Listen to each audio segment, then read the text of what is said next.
আসন্ন ইউনিয়ন পরিষদ নির্বাচনে আশুলিয়ার পাথালিয়া ইউনিয়নের ৬ নং ওয়ার্ড বিএনপির আয়োজনে চেয়ারম্যান প্রার্থী আব্দুস সোবহানের পক্ষে উঠান বৈঠক ও আলোচনা সভা অনুষ্ঠিত হয়েছে। সোমবার বিকেলে পাথালিয়া ইউনিয়নের ইসলামনগর বটতলা এলাকায় এই আয়োজন করা হয়। এ সময় উঠান বৈঠক জনসমাবেশ পরিণত হয়।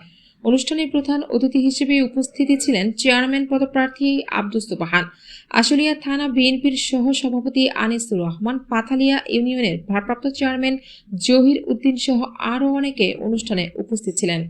মসজিদের জন্য 4 লক্ষ টাকা উনি অনুদান এনে দিয়েছে। এই মোল্লাটাক মসজিদে ঠিকভাবে আমরা 4 লক্ষ টাকা অনুদান পেয়েছি এবং মোল্লাটাকের মাঝখানে রাস্তা, যার জন্য আমি মনে করি আমাদের জাতীয় এই ইউনিয়ন পরিষদ নির্বাচনকে সুন্দরভাবে পরিচালনা করার দায়িত্ব দেওয়ার জন্য আমি সকলকে অনুরোধ করছি, সবাই তাকে নির্বাচিত করবেন। রাখছেন হোসেন তালুকদার, সাধারণ সম্পাদক, ইসলামনগর বাজার কমিটি।